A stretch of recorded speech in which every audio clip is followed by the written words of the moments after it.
Before we begin this journey into a story that will shake you to your core, I want to ask you something. If you find value in the work we do here at Crime Canvas, if these stories matter to you, please take a moment to subscribe. Your subscription is more than just a number to us. It is the fuel that keeps us going, the motivation that pushes us to bring you these important, true stories with honesty and care. It encourages us to give our very best every single time. Now, let us begin. In the scorching summer of 2015, the city of Abu Dhabi stood as a testament to human ambition. Glass towers reached toward the sky, their surfaces reflecting the relentless desert sun. Money flowed through this city like water through ancient channels, and with it came power, opportunity, and secrets that the wealthy buried deep beneath their polished exteriors. This is a story about trust, about the kind of friendship that makes you believe in the goodness of people. But it is also a story about betrayal, the kind that happens behind closed doors in the most respectable families. What started as an innocent reunion between old friends would end with a young woman lying in a pool of her own blood, her dreams shattered, her body permanently damaged, and her faith in humanity destroyed. Tariq Mansour was 51 years old and had spent over 2 decades serving in the local government of Abu Dhabi. He was the kind of man who believed in doing the right thing, even when it cost him. While others around him found ways to get rich through questionable means, Tariq earned a steady but modest salary that kept his family comfortable without making them wealthy. His apartment in Al Nada was small but clean, filled with traditional furniture his wife Salma had chosen when they first married. Every morning, Tariq woke before the first light of dawn for his prayers. Then he would spend an hour drinking tea and reading the newspaper before heading to work. He was proud of the life he had built through honest work and careful saving. But his greatest treasure was not his home or his savings. It was his daughter. Noura Mansour had just turned 24. She had graduated with a degree in international business from the American University of Sharjah, and she was everything her father had dreamed his daughter would become. She was intelligent, respectful, and full of plans for her future. She wanted to start her own import business, connecting Middle Eastern suppliers with international markets. Tariq supported her dreams completely, though he sometimes worried about the challenges a young woman would face in the business world. Noura had her mother's gentle nature, but her father's stubborn determination. She spent her evenings researching successful entrepreneurs, building her network on social media, and refining her business plans. She was close to both her parents and had never given them reason to worry about her judgment or her values. In their traditional household, she was the perfect daughter who balanced modern ambitions with respect for family expectations. Meanwhile, across the city in the exclusive neighborhood of Al Raha Beach, Walid al-Hashimi was living a completely different kind of life. At 49, he had climbed the ranks of international banking to become one of Abu Dhabi's most successful financial executives. His waterfront villa was worth more than most people earned in a lifetime. With imported marble floors, designer furniture, and a view of the pristine coastline that made Al Raha Beach one of Abu Dhabi's most desirable addresses, Walid carried himself with the easy confidence of a man who had never worried about money. His suits were tailored in London. His watches were Swiss. His social circle included some of the most powerful people in the Emirates. He was married to an elegant woman who moved easily in Abu Dhabi's high society, and their children attended the most exclusive international schools. From the outside, Walid appeared to be the perfect example of success made real. But appearances can be deceiving, and behind the polished exterior of this successful banker was a man who had learned to use people for his own pleasure, regardless of the damage he caused. 20 years earlier, Walid and Tariq had been close friends working at the same company in Sharjah. They were both young men then, full of hopes and plans for the future. They had supported each other through difficult times, shared meals when money was tight, and celebrated each other's successes. But as their careers took different paths, they had gradually lost touch. Walid's rise in the banking world had pulled him into a different social class, while Tariq had chosen the security of government work over the uncertainty of private business. For nearly 10 years, the two men had not spoken until a mutual friend's death brought them together again. Ibrahim al-Rashid had worked with both of them in the old days, and his sudden heart attack shocked everyone who knew him. The funeral was held at a mosque in Abu Dhabi, and both Tariq and Walid came to pay their respects to their old colleague. When they saw each other across the mosque courtyard after the service, there was a moment of recognition followed by genuine warmth. Despite the years and the changes in their circumstances, they were still the same two men who had once been brothers in everything but blood. They embraced in the traditional way and spent over an hour catching up on their families, their work, and the paths their lives had taken. Walid seemed genuinely interested in hearing about Noura's graduation and her business plans. He asked thoughtful questions and offered encouragement, suggesting that Abu Dhabi was full of opportunities for smart, educated young people like her. When they parted that day, they exchanged numbers and promised to stay in touch this time. 2 weeks later, Walid called with an invitation for the Mansour family to visit his home for dinner. He wanted to meet Noura properly and hear more about her business ideas. Tariq was touched by his old friend's interest in his daughter's future, and he looked forward to renewing their friendship after so many years apart. Neither man could have predicted that this simple dinner invitation would set in motion a chain of events that would destroy both their families and leave a young woman permanently scarred by the betrayal of someone she had been taught to trust. The first dinner at Walid's villa went better than anyone had expected. Noura was nervous about meeting such wealthy people, but Walid and his wife made the Mansour family feel genuinely welcome. What impressed Noura most was how seriously Walid listened to her business ideas. While most adults dismissed her plans or offered empty encouragement, Walid asked detailed questions about her target markets, profit margins, and growth strategies. He treated her like a real businesswoman, not just his friend's young daughter. Over the following weeks, Walid began reaching out to Noura directly with professional opportunities. He forwarded job listings from his banking contacts, sent her articles about successful women entrepreneurs in the Middle East, and even offered to review her resume. Noura was thrilled by his attention and support. Her father had always believed in her dreams, but Walid had the connections and experience to actually help make them happen. The first real opportunity came when Walid arranged an interview for Noura at an international trading company in Abu Dhabi's financial district. He spent 2 hours on the phone with her the night before, helping her prepare answers to potential questions and explaining the company's business model. Noura felt more confident walking into that interview than she had ever felt before. Although she did not get the job, the experience taught her valuable lessons about presenting herself professionally in Abu Dhabi's competitive business environment. Walid's help extended beyond just job opportunities. He offered to help Noura create a professional LinkedIn profile that would showcase her education and ambitions. They met at a cafe in Marina Mall to work on it together, and Noura was amazed by how well Walid understood the importance of professional networking. He showed her how to connect with industry leaders, how to write posts that would get attention, and how to present herself as a serious business professional despite her limited work experience. Noura's parents were grateful for Walid's interest in their daughter's career. Tariq often told his wife how lucky they were to have such a successful friend who was willing to help Noura navigate the business world. Salma sometimes worried that they were taking advantage of Walid's generosity, but Tariq assured her that Walid genuinely enjoyed mentoring young people and that his help was freely given.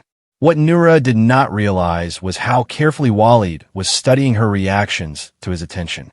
He noticed how her eyes lit up when he complimented her intelligence, how she blushed when he told her she was more mature than most women her age, and how eagerly she absorbed his advice about everything from business strategy to professional appearance.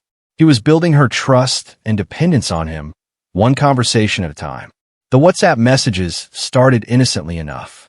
Walid would send Noura articles about business opportunities or ask how her job search was progressing. But gradually, the messages became more frequent and more personal. He began asking about her daily routine, her interests outside of work, and her thoughts on topics that had nothing to do with business. Noura found herself looking forward to these messages and responding immediately whenever they arrived. Late-night conversations became a regular pattern. Walid would message Noura around 10 or 11 in the evening when she was in her room preparing for bed. He would ask about her day, share stories from his own work, and gradually steer the conversation toward more personal topics. He began telling her things about his marriage, his disappointments, and his feelings that he claimed he had never shared with anyone else. Noura felt honored by his trust and began sharing her own private thoughts and feelings in return. Walid was masterful at making Noura feel special and chosen. He told her she was different from other young women he had met, more intelligent and ambitious than most people twice her age. He compared her favorably to his own daughter, who he claimed was spoiled and lacked Noura's drive and maturity. He suggested that Noura's traditional upbringing had given her a rare combination of modern ambition and timeless values that would serve her well in the business world. The conversations gradually became more intimate. Walid began complimenting Noura's appearance, commenting on photos she shared on social media, and asking questions about her personal life that crossed professional boundaries. He was careful to frame these comments as observations from someone who cared about her success and wanted to help her present herself effectively in business settings. Noura found herself thinking about Walid more often than she should have. She looked forward to his messages and felt disappointed when he did not contact her for a day or two.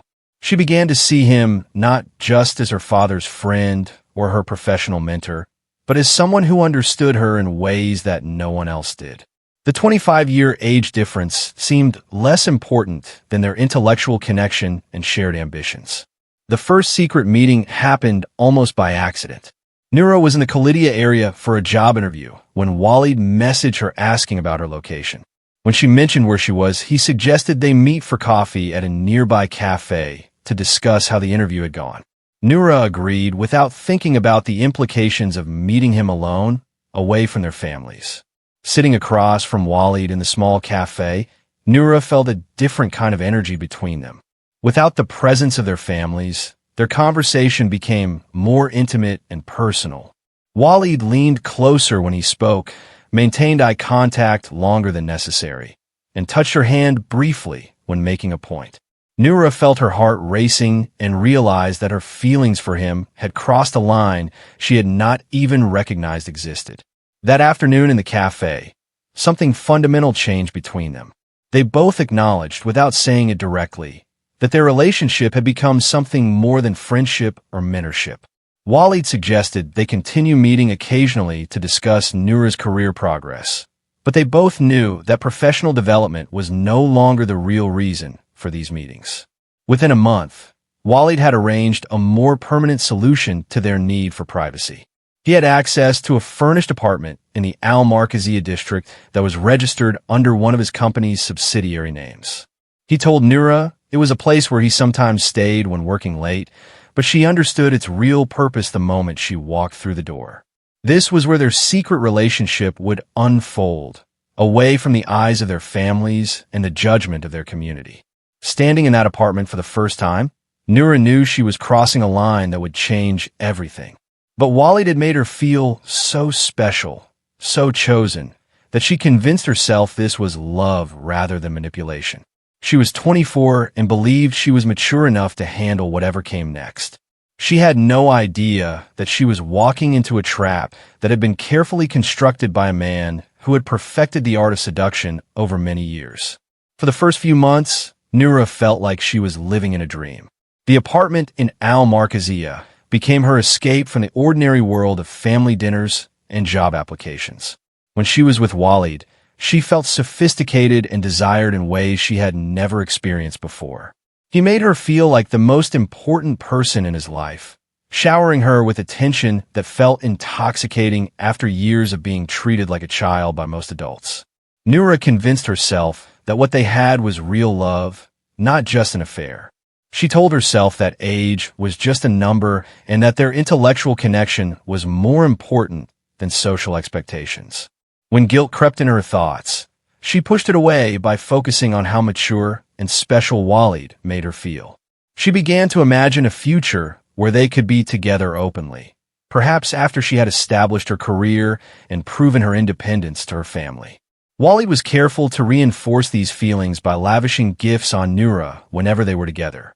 He brought her expensive jewelry from the gold souks, perfumes from Paris, and designer handbags that cost more than her father earned in a month. He took her to five-star restaurants in the Corniche area and luxury spas in Al Raha Beach, where she felt like she belonged in a world far above her modest upbringing.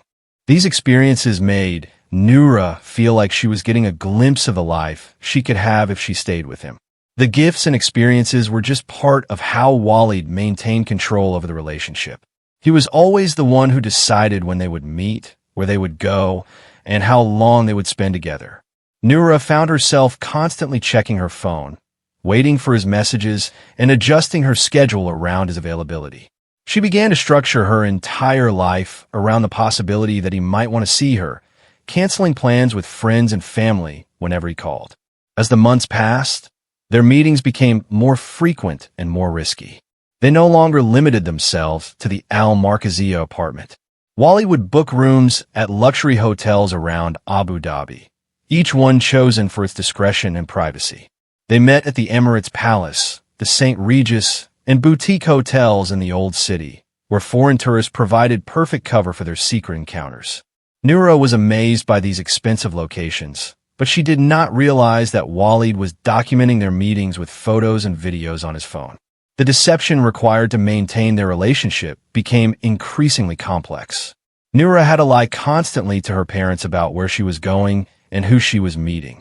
She created fake job interviews, imaginary networking events, and fictional study groups to explain her frequent absences.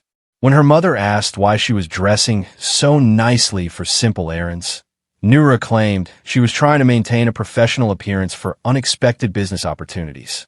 Her father, Tariq, was particularly easy to deceive because he trusted his daughter completely and was proud of her apparent dedication to building her career. When Noura told him she was meeting with business contacts or attending professional development seminars, he encouraged her to take advantage of every opportunity. He had no reason to suspect that his respectful, traditional daughter was living a completely different life behind his back. The constant lying began to take its toll on Noura's relationship with her family.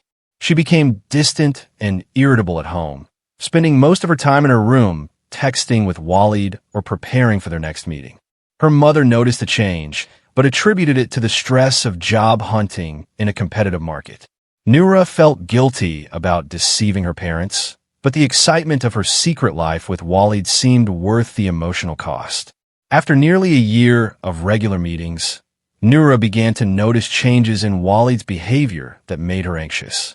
He started canceling their plans more frequently, claiming he was busy with work or family obligations. When they did meet, he seemed distracted and less interested in their conversations. The romantic gestures that had once made her feel special became less frequent, and he stopped bringing her expensive gifts or taking her to luxury locations. Noura tried to convince herself that Walid was just going through a stressful period at work, but deep down, she sensed that his feelings for her were cooling. She became more demanding of his time and attention, sending longer messages and calling him more frequently. She suggested they take a weekend trip together or that he leave his wife to be with her permanently. These suggestions seemed to irritate Walid, and he began to respond with shorter, colder messages. What Noura did not know was that Walid had already begun planning his exit from their relationship. He had grown tired of the complications and risks involved in maintaining the affair, and he was concerned that Noura was becoming too emotionally attached. He began reducing his digital communications with her, deleting old messages, and being more careful about leaving evidence of their relationship on his phone. The apartment in Al Markazia, which had once felt like their private paradise, began to feel like a prison to Noura. She would sit there waiting for Walid to arrive, sometimes for hours, only to have him cancel at the last minute. When he did show up, their meetings became shorter and more mechanical. The man who had once made her feel like the center of his universe now treated her like an inconvenience he needed to manage. Noura's world began to crumble as she realized that the relationship she had sacrificed everything for was slipping away. She became desperate to recapture Walid's attention, sending him increasingly emotional messages and making demands that only pushed him further away.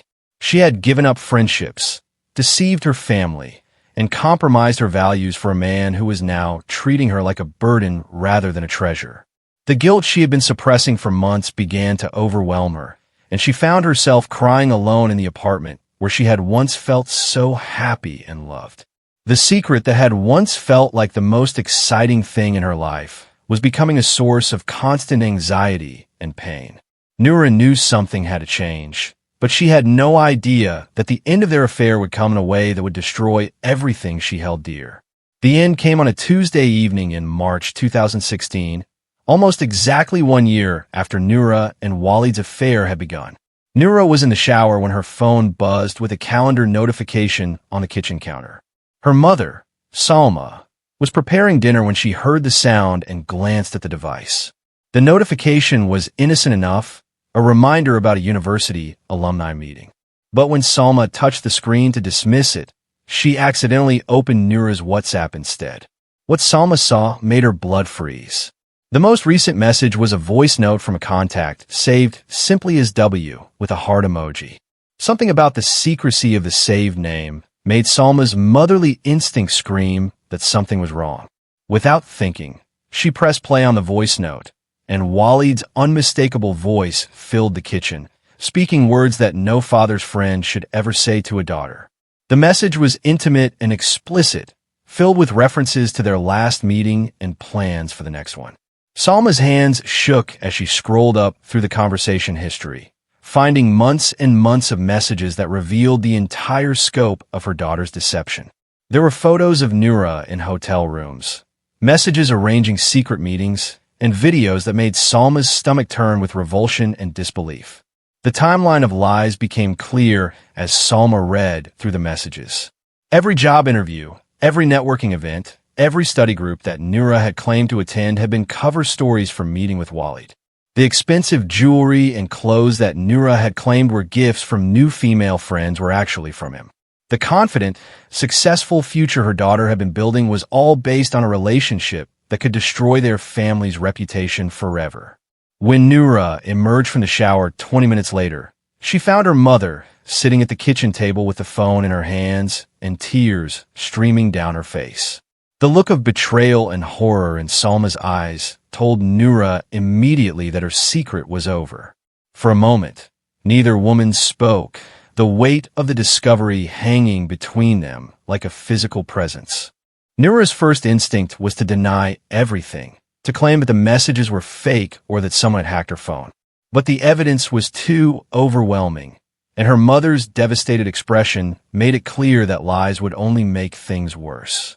Instead, Noura tried to explain that what she had with Walid was real love, that he understood her in ways no one else did, and that their age difference did not matter because they connected on an intellectual level. These explanations only made Salma's reaction more intense. She began screaming about the shame Noura had brought on their family, about the betrayal of their trust, and about how Walid had taken advantage of their hospitality to corrupt their daughter. The cultural implications of the affair were as devastating as the personal ones. In their traditional community, a young woman's reputation was everything, and Noura had thrown hers away for a married man who was old enough to be her father. The screaming brought neighbors to their doors and windows, but Salma was beyond caring about who might overhear. 24 years of love and trust had been shattered in a single moment, and the daughter she thought she knew had revealed herself to be a stranger capable of breathtaking deception. Noura's attempts to calm her mother only made things worse, as each word seemed to emphasize how long and how carefully she had been lying to them. When Salma's rage reached its peak, she grabbed a small paring knife from the counter where she had been preparing vegetables for dinner. Later, she would claim she only meant to threaten Noura, to make her understand the seriousness of what she had done. But in that moment of overwhelming emotion, her control snapped completely. She lunged at her daughter with the knife, slashing at Noura's left arm and side before Noura could react. Noura screamed and tried to defend herself, but the small kitchen gave her nowhere to run. The knife caught her again across the forearm, severing a nerve and sending blood spraying across the white kitchen walls. Noura collapsed near the refrigerator, pressing her hands against the wounds while blood pooled beneath her on the tile floor. Tariq burst through the front door just as Noura fell, having heard the screaming from the parking lot where he was returning from work. The scene that greeted him was beyond his worst nightmares. His wife stood frozen with a bloody knife in her hand, and his daughter lay crumpled on the floor in a spreading pool of blood. For several seconds, he could not process what he was seeing or understand how his peaceful home had become a crime scene. The next few minutes passed in a blur of emergency phone calls and desperate attempts to stop Noura's bleeding. Tara called for an ambulance while trying to apply pressure to his daughter's wounds with kitchen towels that quickly became soaked with blood. Neighbors who had heard the screaming began gathering outside their apartment, and the news of what had happened spread through their building like wildfire. Noura was conscious but going into shock by the time the paramedics arrived. The knife had severed a major nerve in her left arm and caused significant muscle damage that would require multiple surgeries to repair. The blood loss was serious enough that doctors later said she came close to dying on the kitchen floor of her family home. As Noura was loaded into the ambulance, Salma finally seemed to understand the magnitude of what she had done. The rage that had consumed her was replaced by horror at seeing her daughter's blood on her hands and clothes. She began screaming Noura's name and trying to follow the stretcher, but police officers held her back for questioning about the attack. The hospital became a nightmare of emergency surgeries, police interviews, and medical consultations about the permanent damage to Noura's arm and hand. The knife had destroyed nerves that controlled movement in her fingers, and doctors warned that she might never regain full use of her left hand.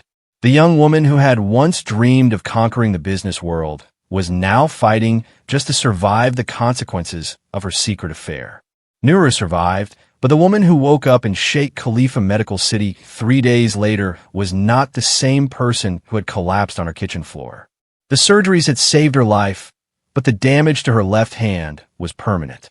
The severed nerve could not be fully repaired, leaving her with limited movement in her fingers and a constant reminder of that terrible night. Doctors also discovered that muscle damage in her leg from falling would require months of physical therapy, and she might always walk with a slight limp. The physical injuries were devastating enough, but the emotional trauma cut even deeper.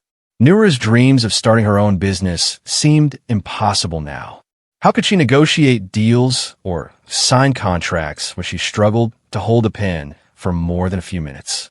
The confident young woman who had once planned to conquer the business world now spent her days in bed, staring at the ceiling and wondering how her life had gone so wrong. The relationship with her family was shattered beyond repair. Her father, Tariq, could barely look at her without seeing the betrayal of everything he had taught her about honor and respect. Her mother, Salma, was consumed by guilt over the attack, but also by anger that refused to fade. The small apartment in Al Nada became a prison of silence and recrimination, where 3 people tried to live with the wreckage of their destroyed trust. While Noura fought for her life in the hospital, the man who had caused all this destruction was making his escape. When police went to question Walid 2 days after the attack, they found his Al Raha Beach villa locked and empty. Neighbors reported seeing moving trucks the day before. An airport record showed that Walid had left Abu Dhabi on a private flight to Cyprus just hours after news of Noura's attack began spreading through their social circle. Walid had used his banking connections and diplomatic contacts to arrange his escape with remarkable speed and efficiency. He had clearly been planning for this possibility, perhaps sensing that the affair would eventually be discovered. He left behind no explanation, no apology, and no acknowledgement of the role he had played in destroying 2 families. His wife and children woke up one morning to find themselves abandoned and humiliated, with neighbors and friends asking questions they could not answer. The media coverage of the incident was carefully controlled and sanitized. Abu Dhabi's newspapers reported only that a prominent banker had left the country amid a family dispute and that a young woman had been injured in a domestic incident.